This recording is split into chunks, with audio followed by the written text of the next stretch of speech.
Boa noite a todos, sejam todos muito bem-vindos. Eu começo a abertura de hoje fazendo um agradecimento especial à minha família por ter me ajudado e ter dado suporte para poder estar aqui hoje. Nesta noite em que refletimos sobre o verdadeiro sentido da Páscoa, lembramos a importância da renovação espiritual e do despertar da consciência, como ensinou o apóstolo Paulo na obra Paulo e Estevão, psicografia de Francisco Cândido Xavier, pelo Espírito Emmanuel. O Cristo não pede aos homens senão a transformação espiritual. Que possamos então olhar para nossas próprias vidas e perceber que a verdadeira Páscoa é o despertar do nosso íntimo, é o despertar do nosso, é o renascer diariamente através de nossas escolhas, pensamentos e atitudes, caminhando sempre na direção do amor, do perdão e da caridade. Eu convido a todos a fecharem os olhos, respirar profundamente e refletir um pouquinho junto comigo. Elevemos agora o nosso pensamento a Deus, aos benfeitores espirituais que aqui se fazem presentes, para agradecer pela oportunidade abençoada de estarmos reunidos em Teu nome, refletindo sobre Teus ensinamentos de amor e renovação. Que nossos corações estejam abertos às lições que esta noite nos reserva, permitindo que a Tua luz divina ilumine nossa consciência e fortaleça nosso propósito de transformação íntima.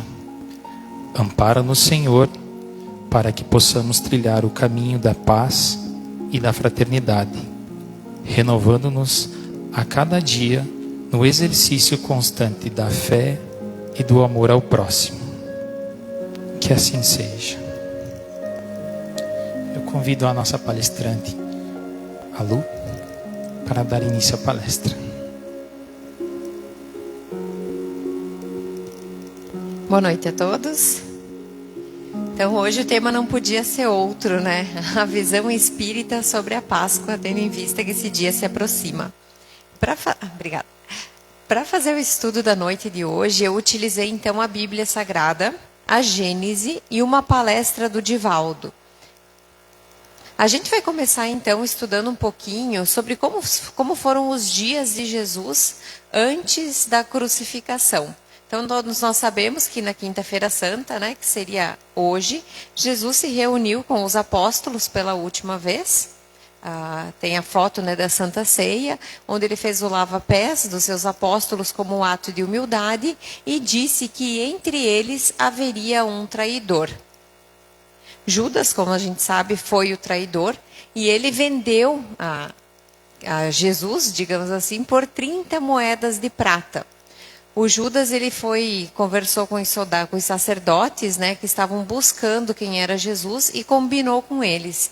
E que ele chegaria até o mestre, até Jesus, e lhe daria um beijo, para que então eles entendessem que aquele era Jesus Cristo, o cara a quem eles estavam perseguindo. Então eis que Judas encontra Jesus conforme combinado, dá um beijo nele, né, ele cumprimenta Jesus, né? E dá um beijo nele. Jesus teria dito para ele: meu amigo, faça aquilo que você veio fazer. E então os sacerdotes percebem que aquele era o Jesus e o prendem então para dar início ao processo da crucificação. Judas se arrepende do que fez, tenta devolver as 30 moedas de prata para então liberarem Jesus, mas obviamente que o pedido foi negado. Ele, consumido pelo remorso, ele acaba cometendo o suicídio através do enforcamento. Essa questão de Judas, eu gosto sempre de mencionar, porque as pessoas ficam pensando às vezes, mas será que Judas estava predestinado a trair Jesus? Será que ele veio ao planeta, foi um dos discípulos de Jesus para isso? Não. Nenhum de nós está predestinado a uma traição desse tamanho. Nenhum de nós está predestinado a vir ao planeta Terra para cometer o mal. Isso estava no livre-arbítrio de Judas, assim como está no nosso, quais são os passos que a gente vai seguir. É claro que ele estava sendo influenciado nesse momento por espíritos inferiores, né? Espíritos perversos que fizeram com que então ele entregasse Jesus. Mas isso não estava no livre-arbítrio, não estava no predestinado, né, no plano reencarnatório dele para que ele cometesse isso. Jesus então foi crucificado, foi morto e foi sepultado, como diz o próprio creio, né? E nós sabemos, lendo a Bíblia, que Maria de Madalena chegou no sepulcro e chegando lá, não encontrou o corpo de Jesus. Se vocês forem ler na Bíblia, tem não é uma divergência, mas enfim, que no Evangelho de Marcos e de Mateus trazem alguns detalhes diferentes. Em um deles está escrito que Maria de Madalena estava sozinha. No outro está escrito que ela estava acompanhada de Salomé e da mãe de Tiago. Então, né, o que importa é que a essência da história, que ela foi até lá, o sepulcro chegou lá, o corpo de Jesus não estava mais lá. Maria de Madalena então começa a chorar. E também nesses dois evangelhos a gente encontra duas histórias diferentes. Em uma delas, Maria estaria chorando e chega então um espírito, um anjo, alguma pessoa que estava ali para avisá-la que o corpo de Jesus não estava mais ali. E no outro a gente já encontra falando que ela encontrou com Jesus. Então vamos seguir essa linha de raciocínio, que ela estava chorando. Quando ela levanta a cabeça, um homem pergunta para ela, por que você está chorando? E ela diz, porque eu não encontro o corpo de Jesus, né? Não encontro o corpo do meu Senhor. E ele falou, então olha para mim. E quando ela olha para ele, ela percebe que era com Jesus que ela estava falando. E ele fala para Maria de Madalena, não me toques, pois ainda não retornei ao Pai. E ele pede que ela avise então aos demais que ele está voltando, que ele vai ao Pai, mas que ele retornou. Porque eu acho muito interessante aqui a escolha de Maria de Madalena de ser a portadora da Boa Nova. Porque ela foi uma mulher que errou no passado, se arrependeu e se redimiu através das suas boas ações, fez uma nova formação moral, uma nova conduta. Então ela é uma mulher portadora da Boa Nova para os demais. Por que Jesus fala para ela, não me toque, pois ainda não retornei ao Pai? E se a gente for ler na Bíblia, está escrito que Jesus vai até o inferno no terceiro dia. Por quê? Segundo explicações da palestra de Divaldo, Jesus teria ido até o umbral para resgatar Judas. Então Judas estava lá no umbral, perdido, em virtude do ato de ter entregado o amigo, e Jesus vai até lá resgatá-lo. Aí então, após resgatar, ele vai até o Pai para se purificar novamente e assim poder ter contato com os demais. Diz Divaldo também pela literatura espírita que Judas então se arrependeu, foi resgatado e ele reencarnou posteriormente, anos depois, como Joana d'Arc, onde resgatou os débitos do passado aqui que ele teve com Jesus. Então depois veio aqui toda a história de Joana d'Arc também, né? Ela teve uma luta linda, também foi traída, né? Então ela teria resgatado os seus débitos depois, reencarnando como Joana d'Arc. Posteriormente, Jesus então, após decorrido o tempo, aparece entre os apóstolos. E eles estavam todos em uma sala fechada, com exceção de São Tomé.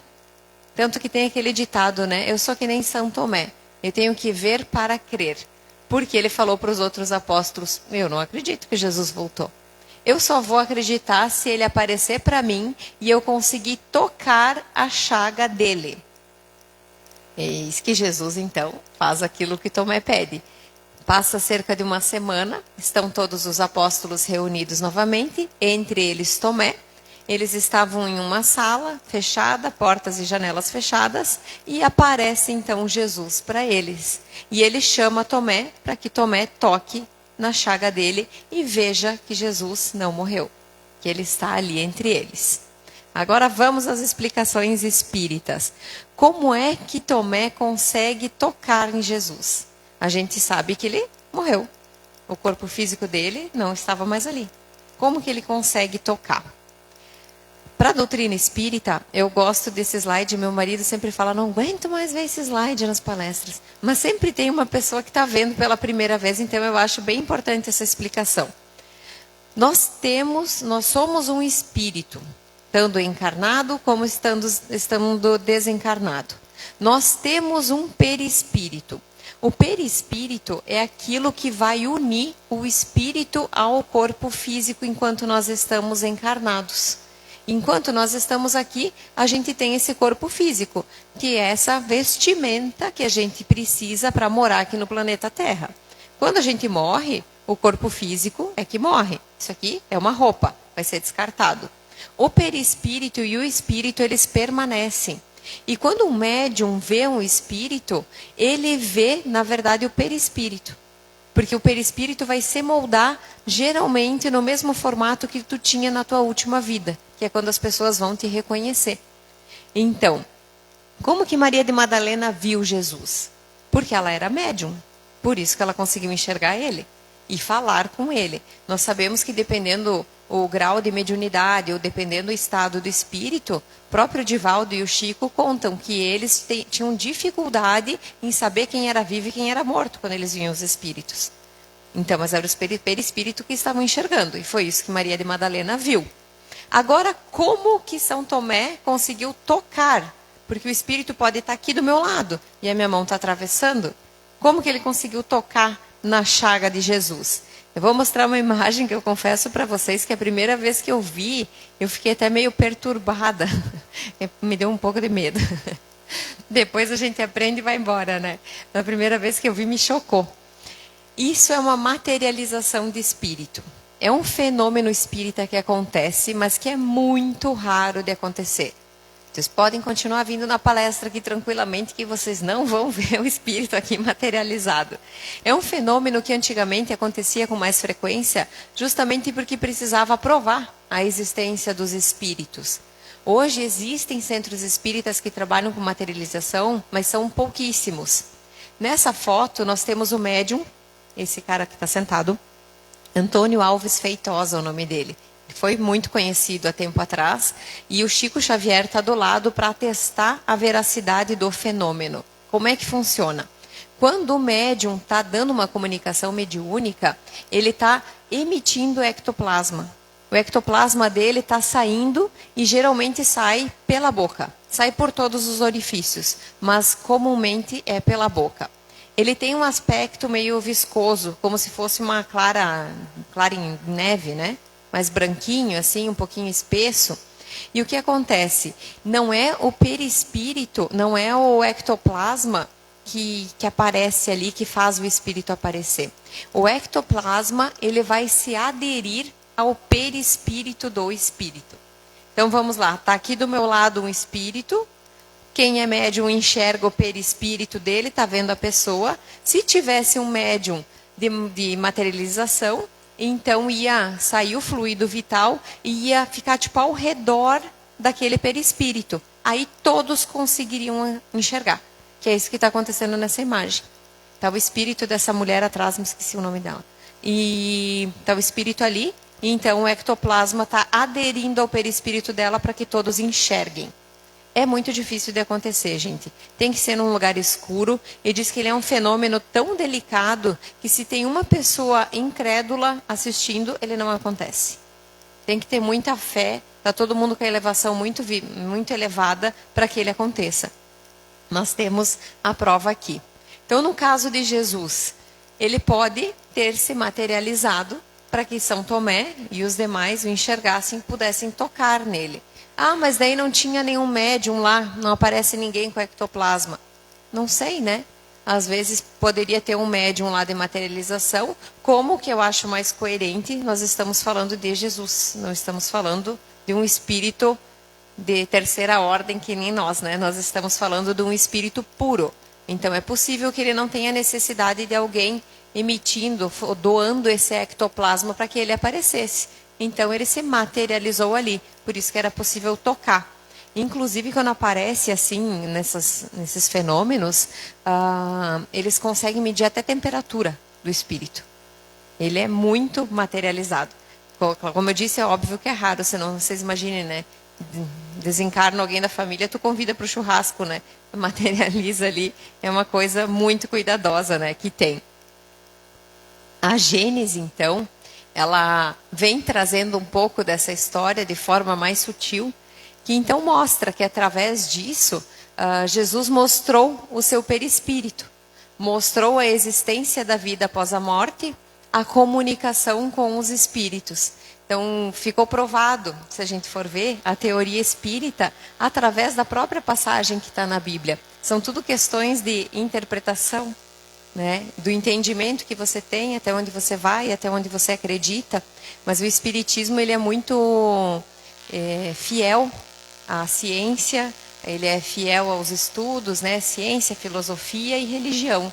Então, ele busca explicar sempre o que está acontecendo, para que as pessoas entendam e saiam sem dúvidas acerca de como as coisas aconteceram. Por isso que eu achei interessante trazer esse lado paralelo da Páscoa na visão espírita, para que as pessoas pudessem compreender como que foi essa passagem, como que foi que Jesus apareceu, por que apareceu, por que se materializou e como que se materializou. E aquela questão de sempre, né? A Páscoa, como é que é a Páscoa na visão espírita? Não quer dizer que nós espíritas que a gente não comemora a Páscoa. Nós espíritas, nós não temos marcos, né? Não temos rituais. Mas é claro que a gente comemora, dá chocolate para as crianças, né? Que afinal de contas, quem que não gosta de chocolate?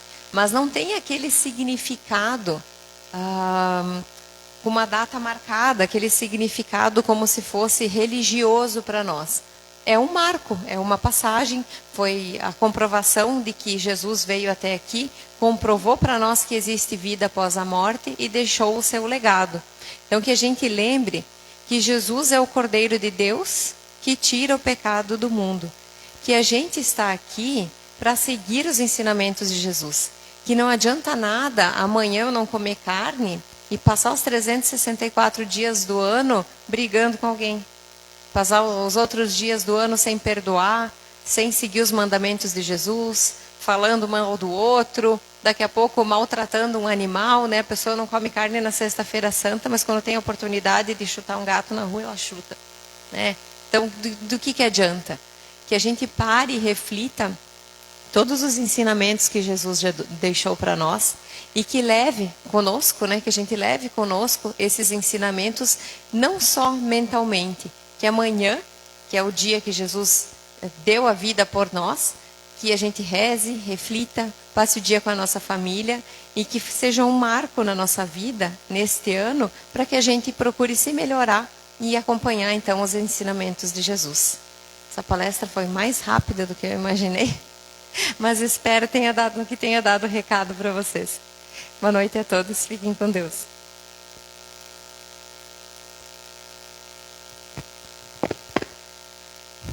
Muito obrigado pelas palavras, minha irmã. A gente vai se encaminhar então para o momento final, onde os trabalhadores vão se posicionar e a gente vai fazer uma transmissão aqui de bons fluidos para todos.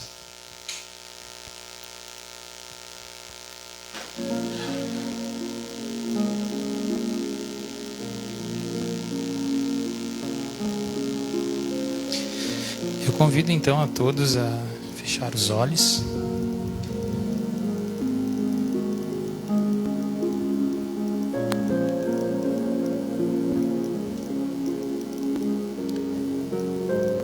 Neste instante em que nos preparamos para receber o nosso passe coletivo, para abrir nosso coração e a mente às palavras do Espírito Emmanuel, no livro Pão Nosso, nos convida a uma reflexão profunda sobre o nosso papel na transformação espiritual.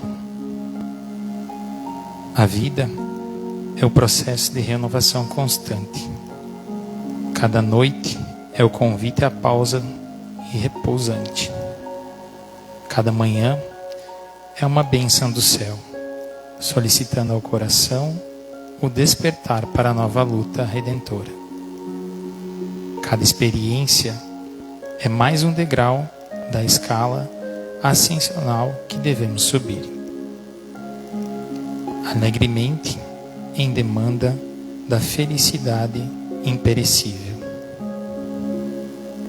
Toda situação que nos circunda é apelo do mundo íntimo, solicitando a renovação para melhor. O Espiritismo cristão, em sua essência, é o movimento libertador das consciências, chamando-nas à renovação incessante no bem, à iluminação contínua de seus sentimentos e ao nosso aperfeiçoamento incansável das suas próprias obras. Querido Mestre Jesus, neste instante em que nos encontramos receptivos às vibrações sublimes do passe, agradecemos imensamente pela oportunidade desta reunião fraterna e pela luz espiritual, que nesse momento toca nossos corações e nossas almas.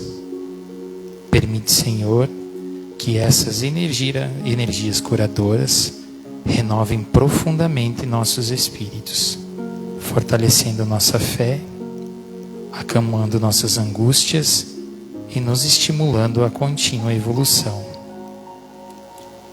Que ao sairmos daqui, possamos levar conosco esta doce sensação de esperança, renovação e amor, e que possamos viver diariamente a verdadeira Páscoa, através de ações de caridade, compreensão e paz. Que a tua luz e o teu amor permaneçam conosco, hoje e sempre. Que assim seja.